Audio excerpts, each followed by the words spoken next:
안녕하세요. 강남에 살고 있는 올해 45된 여자입니다.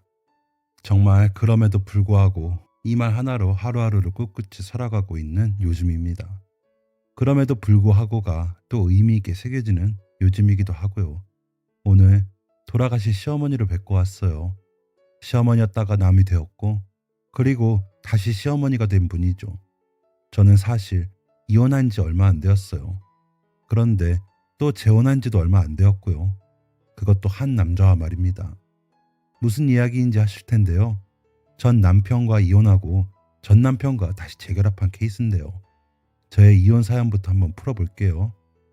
사실 남편이 바람을 폈거든요. 공인중개사였는데 동업자가 여자였어요.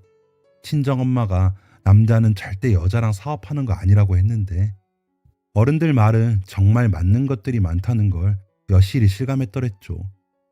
20대에 만나 20대 후반에 결혼해 딱 10년 살고 헤어졌어요. 저랑 10년을 살면서 그 사람은 다른 여자랑 4년을 사귀고 있었더군요. 절반가량을 그러고 살았던 겁니다. 배신감이 말도 못했죠. 아이를 가지려 노력하던 시기에 그랬어서 충격이 이만저만이 아니었어요. 이혼 생각은 처음엔 하지 않았습니다. 한 번은 용서나 해보자 했었거든요. 그런데 사람이 한 지붕 아래에 산다는 게 보통 괴로운 일이 되는 게 아니더라고요. 시간이 가면서 내게 상처 준 것들이 더 선명해지고 그게 다시 불화가 되고 그래서 결국엔 제가 가정을 포기했어요. 못 살겠더라고요. 남편만 보면 다른 여자가 겹쳐져서. 주변에선 그래 아이가 없는 게 어디니 다행이다 하며 절 위로했어요. 하지만 제 인생은 댕강 잘라져간 느낌이었죠.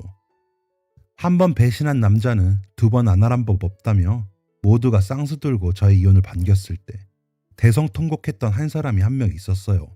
저의 시어머니였죠. 저와 시어머니는 사이가 각별했어요. 그분이 절 너무 좋아해 주셨거든요. 왜인지 듣지 못했지만 유독 저에 대한 사랑이 남다르셨어요. 요즘엔 보기 힘든 고부 사이죠. 그 당시에는 그냥 저 혼자 추측했는데 시어머니도 아버님이 그 옛날 꽤나 속을 썩였던 걸로 알고 있거든요. 비록 저는 뵙지 못했지만 시어머님은 저를 자기처럼 생각하셨던 것 같아요. 결혼 생활할 때도 사랑이 못지 않았는데 이혼 후에 오히려 저에 대한 사랑이 더 진해진 경우인데 이런 말을 누구한테 하면 이상하다고만 보고 잘 믿질 않는 분위기더라고요. 이혼을 차마 말리시진 못하고 속을 엄청 끓이셨는데 이혼 후에 저한테 보이신 행동들이 정말이지 지극정성이셨어요. 저는 맞벌이를 하면서도 늘 대중교통을 이용했거든요. 자가용은 남편한테 타라고 주고요. 비록 그 자가용으로 딴짓을 하며 다녔긴 했지만 말이죠. 제가 퇴근하고 늘 내리는 버스 정장에 어머님이 마중 나오시곤 했는데 이혼 전 별거를 했었거든요. 저는 원래 살던 집에 있고 남편이 다른 데로 이사를 갔었어요. 어머님은 가까운 곳에 살고 계셨는데 우리가 별거하는 동안 매일 밤 제가 내리는 버스 정류장에 마중 올라오시는 거예요. 어머니, 여기서 뭐 하세요? 너도 보고 싶어서 할 일도 없고 해서 그냥 마중 나왔어. 어머니, 그 이랑 저 이혼할 건데 어머님 이러시면 제가 알아, 안다. 그러곤 별 말씀 없이 제 손을 꼭 쥐고 집까지 같이 걸어오시곤 했습니다. 참 희한한 상황인데 매일 그렇게 나오시는 어머님한테 불편하다고 매몰차게 말할 수가 없더라고요. 시어머니랑은 결혼 생활 때도 저에게 친딸처럼 사랑을 많이 주시고 늘 저와 시장도 다니시고 여행 가시는 것도 좋아하고 함께 하는 걸 좋아하셨던 기억이 선명해서 어머님의 행동이 어색하거나 불편함도 잠시 그 마음이 진심으로 여겨졌거든요. 제가 해드릴 수 있는 건 그저 손을 잡고 걷는 일 뿐이었어요. 이혼할 며느리와 시어머니의 관계에서 희귀한 일이었죠. 남편 또한 그런 어머님의 속사정을 알았는지 별거 중 계속 저를 설득하러 왔지만 마음이 돌아서기엔 우리 너무 먼 길을 온 기분이었습니다. 결국 법원 앞에서 어머니를 다시 마주한 날이 오고 말았지요. 어머니, 여기까지 오셨어요. 오시지 말라니까요. 미안하다. 어머님이 저한테 왜 뭐가 미안하세요? 그이가 잘못한 건데. 내가 자식을 잘못 가르쳤어. 어머님, 너 시집 올 때 내가 얼마나 좋았는지 아니? 내 며느리한테는 꼭 아픔 주는 일 없이 잘해줘야지. 행복하게 살게 해줘야지. 나 혼자 다짐하고 또 다짐했더랬다. 그런데 이렇게 되니까 꼭 내가 약속을 못 지킨 것만 같고 모든 게 다 내 잘못 같고 너한테 한없이 미안하기만 하고 그래. 미안하다 얘야. 순간 왈칵 눈물이 쏟아졌습니다. 이혼 과정에서 한 번도 눈물을 쏟은 적이 없는데 미안하다는 그 말에 응어리진 마음이 건드려진 기분이었어요. 법원 앞에서 거의 대성통곡에 가깝게 얼마나 울었는지 모른답니다. 위자료도 어머님이 많은 부분을 채워주신 것으로 알고 있거든요. 시아버님이 폐암으로 일찍 돌아가셨는데 선조 때에 남겨주신 땅이 많이 있었어요. 그걸 아들에게 주지 않고 어머님한테 다 넘기고 가셨대요.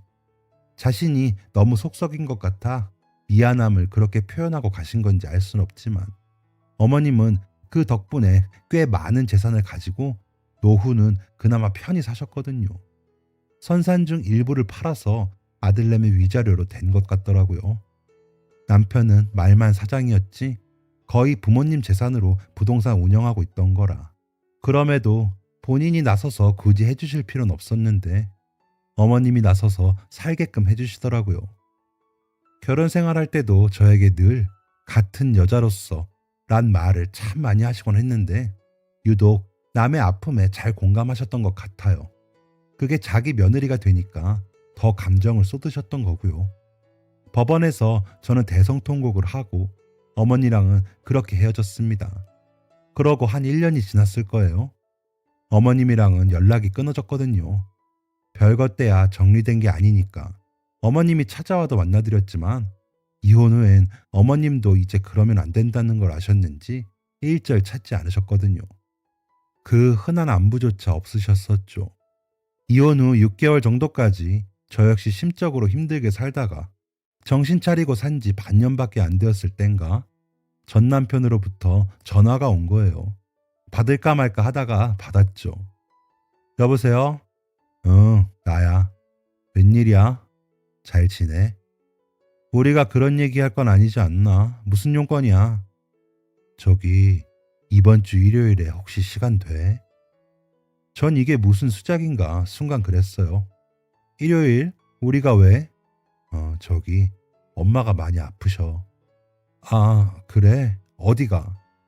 병원을 가도 딱히 병명이 안 나와. 누워 계신 지 벌써 반년이 넘어간다. 아, 그래? 노안이신 거 아닌가? 처음엔 그랬는데 어머니가 너만 찾아 요새. 뭔 소리야? 너 술 먹었니? 오해하지 마. 그런 거 아니야. 말이 되는 소리래. 어디서 수작질이야. 수작 같은 거 아니야. 내가 오죽하면 너한테 전화를 했겠어. 아, 몰라. 이상한 소리 할 거면 끊어. 그러고 전화를 일방적으로 먼저 끊어버렸습니다. 말이 되는 소리를 해야죠.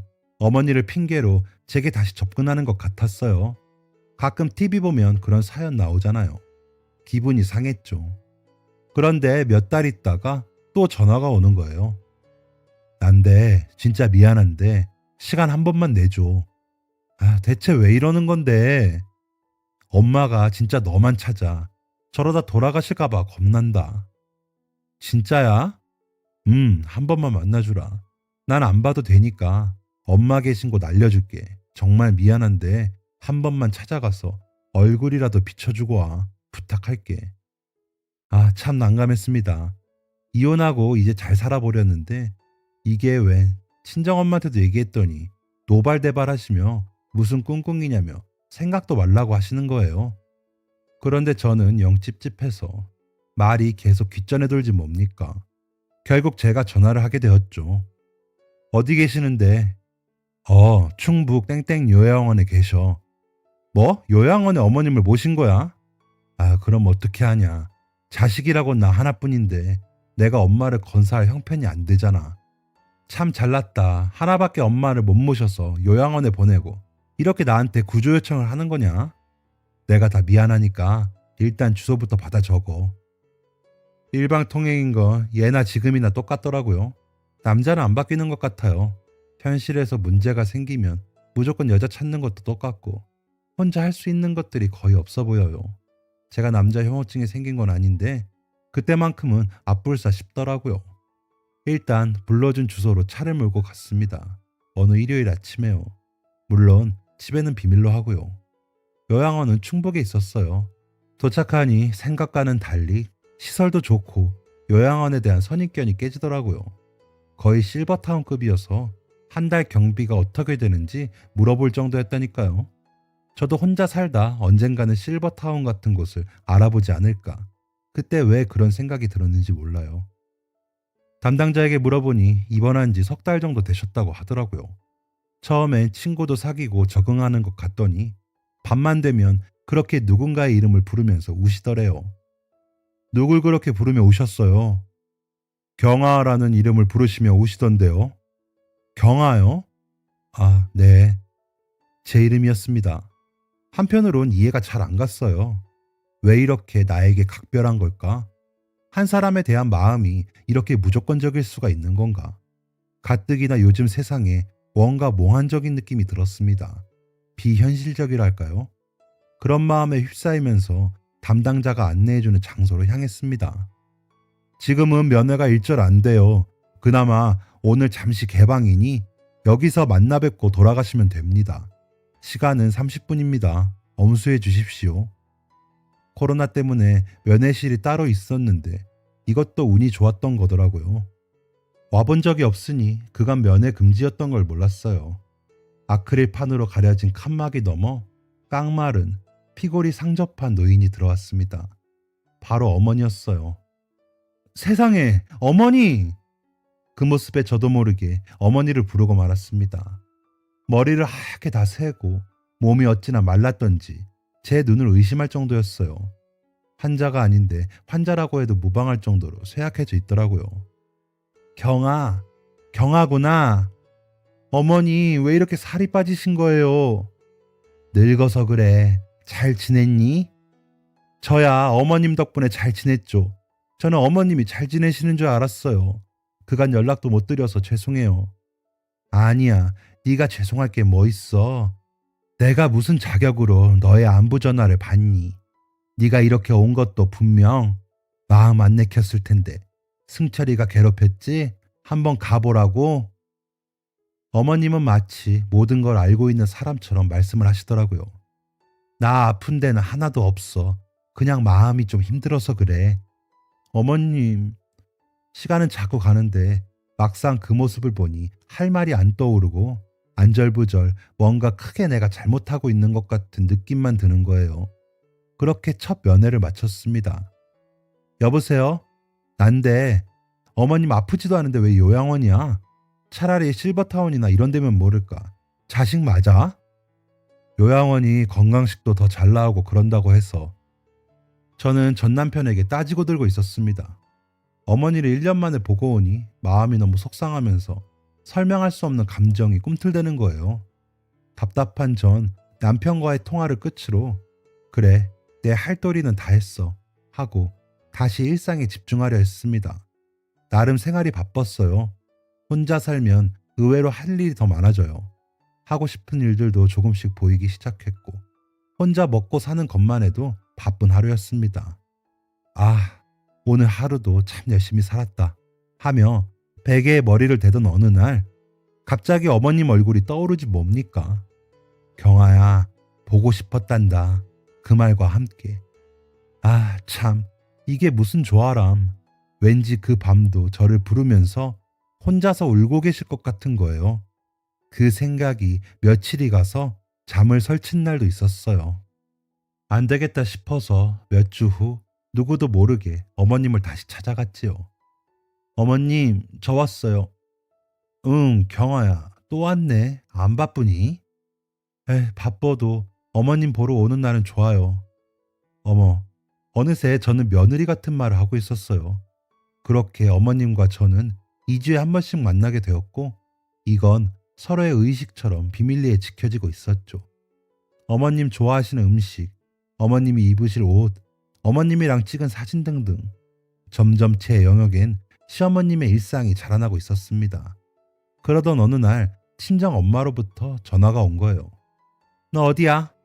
나 회사지 왜? 내가 지금 반찬 주러 잠깐 들렀는데 너 이 사진이 다 뭐냐? 뭔 사진? 네 시어머니 사진이 왜 아직도 네 집에서 나와? 엄마. 그거 내가 집에 가서 설명할게. 엄마가 보신 겁니다. 뭐? 그럼 여태까지 그 노인네 수발하러 요양원을 다녔단 말이야. 주말마다? 음. 아유, 이것이 이젠 별짓을 다 하네. 너 미쳤어. 어쩌려고 그래? 아니, 뭘 어쩐다는 게 아니라 밤마다 나를 찾으신다잖아. 그러다 큰일이라도 나면 어떻게 해? 그걸 네가 왜 신경 써? 이혼한 사이들이. 너 과거 청산 못하면 어떻게 되는지 모르니? 얘가 맞선보라고 할 때 이 핑계 저 핑계 대더니 전 시어머니 수발하는 이혼한 며느리가 어딨니? 수발은 무슨 수발이야. 가끔 그냥 보러 간 거지. 쓸데없는 얘기 하지 말고 그 집 족속이랑은 발 딱 끊어라. 좋은 말 할 때. 봉사는 여기서 멈춰. 알았어? 휴, 어찌나 역정을 내시던지. 왜 아니겠어요. 엄마는 제가 어서 재혼하길 바라셨거든요. 그래서 주말마다 맞선을 보라고 했는데 제가 거짓말까지 하며 전 시어머니를 만나고 있었으니 제가 친정 엄마라도 어이가 없지요. 엄마 앞에선 그러겠노라고 말할 수밖에 없었지만 마음은 전혀 달랐어요. 그러면 그럴수록 시어머님이 더 가엾고 떠올랐어요. 꼭 말리는 사랑일수록 더 붙게 되는 그런 남녀 관계처럼요. 내가 이상한 건가? 왜 이렇게 염려되고 걱정되지? 이런 마음으로 전화도 거의 매일 드리게 되고 그쪽 요양원에선 저의 사정도 모르고 그냥 저를 며느리라고 부르세요. 누구누구 며느리. 어머니, 오늘은 어떤 거 하시면서 보내셨어요? 오늘 네 옷 떴어. 정말요? 제 치수를 아세요? 그럼 어떻게 하세요? 예전에 법원 앞에서 우는 너를 안아준 날 그때 내 팔 한아름에 들어오더라고. 그거 기억하면서 떴지. 정말 저 마음은 뭘까? 이상하면서도 점점 어머님의 사랑이 너무 크게만 다가왔습니다. 그러다 어느 날이었어요. 잠을 청하려는데 다급하게 핸드폰이 울려대는 거예요. 요양원이었습니다. 심장이 철컹했습니다. 여보세요? 네, 김순덕 씨 며느리시죠? 네, 그런데 무슨 일이 있어요? 놀라셨을 텐데요. 어머님이 지금 병원에 계세요. 병원요? 왜요? 일단 진정하시고요. 저녁에 간식으로 찹쌀떡이 나갔는데 드시다가 기도가 막히실 뻔했어요. 그래서 별일은 없는데 혹시나 해서 지금 안정제 맞고 계시거든요. 아니, 무슨 노인들한테 찹쌀떡을 줍니까? 지금 제정신이에요? 병원이 어디예요? 저는 그 사람들한테 온몸으로 화를 냈습니다. 그러곤 황급히 옷을 되는 대로 걸쳐 입고 집을 빠져나와 차를 급하게 어머님 계신 곳으로 몰았습니다. 세상에, 기도라도 막혔으면 어쩔 뻔했어. 생각이 있는 사람들이야 뭐야. 어머님 얼마나 무서우셨을까. 혼잣말을 하면서 시속 170 넘게 밟았어요. 서울에서 충북까지 1시간 걸렸어요. 정신없이 밟아댄 거죠. 병원에 도착하니 응급실에 어머님이랑 담당자 한 명이 있더군요. 어머님 괜찮으세요? 경아. 아이고 얼굴이 이게 뭐야. 어머님, 저 어머님 어떻게 되시는 줄 알고 얼마나 놀랬는지 몰라요. 우리 며느리. 미안하다. 경아 눈이 떼꾸나네. 팬더곰이 다 됐네. 제가 울며 갔던 거예요. 그런데 어머님 입에서 우리 며느리 하다가 얼른 그 말을 주워 담는 게 순간적으로 제 가슴에 날아와 박혔습니다. 잠시 시간이 멈춘 것 같았어요. 서울에 올라오니 새벽 5시가 다 되어가고 있었습니다. 그날 저는 왜인지 잠을 청하지 못하고 날이 밝도록 우두커니 제 방에서 뜬 눈으로 아침을 맞았어요. 우리 며느리, 우리 며느리. 제 마음이 돌이킬 수 없는 시간으로 되돌아가려고 하는 것 같았어요. 괴로웠습니다. 제가 제 마음을 알아버렸거든요.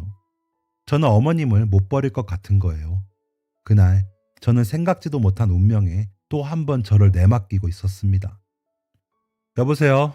난데 나 좀 만나. 저는 전 남편에게 먼저 만나자 청했어요. 결단이 필요했거든요. 얼마 전 응급실까지 찾아가지고 고맙다. 그런 얘기 들으려고 만나자고 한 건 아니고 우리 진짜 끝내자. 끝났잖아. 어머님과의 관계도 더는 아닌 것 같아.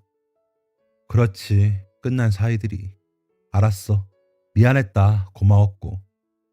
남편은 두말 없이 제 얘기를 알아듣더군요. 슬펐습니다. 마음은.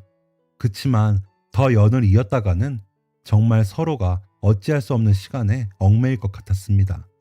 매몰차지만 우린 함께할 수 없는 운명을 선택했으니 각자의 길을 다시 떠나는 게 맞겠지요. 요양원에는 어머님 모르게 전화를 넣는 것으로 마무리를 짓기로 했습니다. 저 김순덕 씨 며느리인데요. 앞으로는 제가 못 가요. 어디 가세요? 제가 유학을, 그러니까 해외로 나가서 살게 되었어요. 그러시군요. 평소 며느님 자랑을 엄청 하셨어요. 똑똑하시다고. 네. 어머님한테는 제가 차차 말씀드릴 거니까요. 당분간은 얘기 안 하셔도 되고요. 잠시만요. 그럼 어머님은 아직 모르신다는 얘긴가요? 네. 네. 어떤 뜻인지 알겠습니다. 어떤 뜻이요? 네. 이런 전화를 많이들 하세요. 그간 고생 많으셨습니다. 이상했습니다. 마치 매뉴얼처럼 응답해오는 요양원 관계자에게서 제가 못할 짓을 하고 있는 느낌이 순간적으로 확 들었습니다. 그 사람은 의뢰 이렇게들 한다 식이었거든요. 여하튼 그렇게 마무리가 돼 가는 것 같았습니다. 그런데 하늘의 계획은 달랐던 건지 몇 달 후 요양원으로부터 다시 전화가 온 겁니다. 김승덕 씨 며느님, 저 여기 충북인데요. 어머님이 위독하세요. 네? 정신없이 또다시 달려간 그 밤, 어머님은 산소 호흡기를 끼고 계셨어요. 담당자는 저를 조용히 불러 이러더군요. 며느님 전화 온 날 몇 주가 지나도 안 오시니까 뭔가 눈치를 채신 건지 그때부터 식사도 제대로 못하고 시름시름 알아가셨거든요. 그러다가 어제 쓰러지셨어요. 연락이 통 없어서 저는 이제 됐나 보다, 잘 지내고 계신가 보다 했는데 어머님은 이제 제가 오지 않을 것을 알고 아파지셨던 겁니다. 그렇게 병원서 2주를 보냈어요. 연차까지 장기간 내고요. 이렇게 된 마당에 저를 그토록 원하시는 분 앞에서 제 살 길만 찾을 순 없었지요. 집에선 난리 치셨지만 다 무시할 수밖에요. 지금은 어머님 건강 되찾는 게 제일 중요했으니까요. 그리고 기적처럼 어머님이 호전되기 시작하셨어요. 경아야, 어머님, 정신이 돌아오세요. 경아야, 우리 같이 살면 안 되겠니?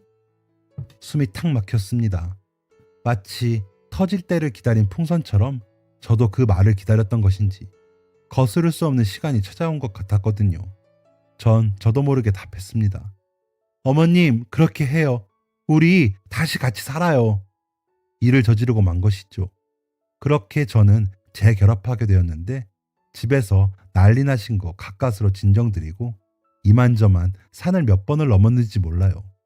남편은 그간 제가 어머님께 한 것과 어머님이 저에 대해 보이신 마음에 사람이 달라졌더라고요. 재결합까지는 쉽진 않았지만 저는 어머님을 모시고 살기로 했고 남편은 살면서 뭔가 큰 가치를 알게 된 것 같다며 정말 성실한 사람으로 바뀌었어요. 적어도 지금까지는요. 우린 헤어진 지 2년 만에 다시 한 가족이 되었습니다. 어머님은 건강이 많이 호전되셔서 저랑 여행도 다니시고 그랬어요. 그런데 삶이 참 얄궂은 게 그렇게 딱 3개월 있다가 새벽에 심정지가 오셔서 돌아가셨어요. 저랑 그렇게 딱 3개월 사시다가요. 하늘이 무너지는 기분이었습니다. 왜 더 빨리 살지 못했을까? 왜 내가 그때 참고 살지 못했을까? 온갖 후회와 자책이 어머님의 죽음 앞에서 쏟아져 나왔습니다. 유품을 정리하는데 어머님 유언장이 발견되었어요. 워낙 새벽에 급사로 돌아가셨던 거라 유언을 미처 어느 누구에게도 듣지 못했거든요. 그래서 없는 줄 알았는데 어머님은 자기 명을 아셨는지 사전에 준비를 해 놓으셨더라고요. 그런데 그 유언장엔 이렇게 써 있었습니다. 경아, 너가 나는 참 좋았다. 너가 우리 집에 처음 인사 온 날 입었던 원피스도 엄마는 기억한단다. 자식이 못난 짓 해서 너가 울었을 때 내 마음이 무너지는 것 같았다. 시어머니랑 며느리는 사이가 안 좋다는데 나는 딸이 없었어서 그런지 너가 꼭 내 딸 같았어. 마치 편지를 써놓은 듯 어머님 유언장은 제 이야기로 가득했습니다. 내 모든 재산은 경아 너 앞으로 하고 싶구나. 내 못난 자식이 너를 마음에 아프게 한 것에 일말의 보상이나 되려는지 모르겠지만 내 뜻에 따라 너가 받아서 행복한 세상 살길 바란다. 오래전 일이지만 내겐 원래 딸이 하나 있었다. 내 눈에는 넣어도 아프지 않은 세상에서 제일 곱고 고운 소녀였어. 그 아이는 꽃을 피워보지도 못하고 어린 나이에 병으로 세상을 떠났단다. 너를 처음 본 날, 네 눈이 내 아이와 어찌나 닮아 있던지. 처음 보는 날부터 내 딸 같은 생각이 들었어. 그렇게 너를 딸처럼 아꼈다. 안 보면 보고 싶고, 보고 있어도 보고 싶었단다. 너를 만난 후로 먼저 간 딸의 그리움이 그 전만큼 그렇게 아프지만 않더라. 네 덕분이야. 나를 만나줘서 고마웠다. 건강해라 항상. 너의 영원한 시엄마가. 남편 밑으로 원래 여동생이 한 명 있었대요. 어머니가 공주처럼 무척이나 아끼시던. 그런데 어렸을 적 병으로 죽었다고 하더라고요. 지금이면 쉽게 고쳤을 병인데 옛날이라 손도 못 쓰고 죽었다고 합니다. 어머니는 딸을 잃고 세상을 다 잃은 것처럼 힘드셨다고 하더라고요.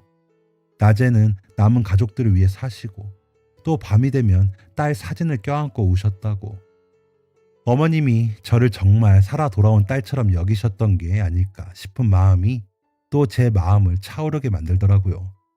유언장에 따라 저는 어머니로부터 큰 유산을 상속받았습니다. 어머니가 남겨주신 것들은 생각보다 많고 많았습니다. 남편은 그것에 대해 단 한마디로도 반대하지 않았어요.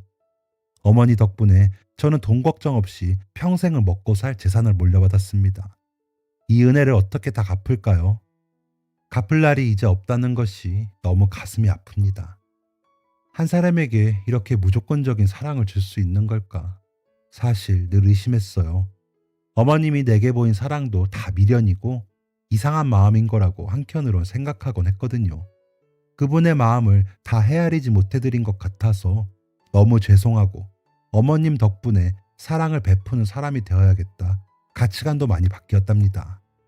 어머님을 수목장으로 모셨는데 그 나무 이름을 사랑나무라 정하고 어머님 유산에서 일부를 떼어 어린이 재단에 매년 기부를 시작했습니다. 어머님이 제 피와 살로 낳은 딸을 잃으신 그 아픔과 사랑을 제게 주었듯 저 역시 어머님 뜻을 따라 새 생명들에게 사랑을 나누어 주려고요. 지금 저희 부부는 예전보다 더 좋아진 삶을 살고 있어요. 남편은 달라진 저를 보며 저는 달라진 남편을 보며 함께 보듬고 살게 되었는데 이 모두가 시어머님의 남다른 사랑과 헌신이 있었던 것 같아요. 어려운 일이 있을 때마다 속상한 일이 생길 때마다 어머님이 제게 보여준 자애가 떠오르거든요. 그러면 마법처럼 쑥 마음이 내려가요. 오늘 어머님께 다녀왔습니다. 가서 경아 왔어요 어머님 하고 그간 있었던 일들을 모조리 이루고 위로받고 왔어요. 어머님은 비록 제 곁에 안 계시지만 어머님이 남기신 며느리에 대한 헌신적인 사랑은 시간이 갈수록 더 짙어지고 있거든요. 저의 이야기는 여기까지입니다. 못난 며느리가 어떻게 성숙해져 가는지 다음에 또 찾아올게요. 건강한 날들 되시고 추운 날씨에 감기 조심하십시오. 그럼 안녕히 계세요. 감사합니다. 지금까지 사연 들어주셔서 감사합니다. 사연이 재밌으셨다면 구독과 좋아요를 눌러주세요. 감사합니다. 안녕히 계세요.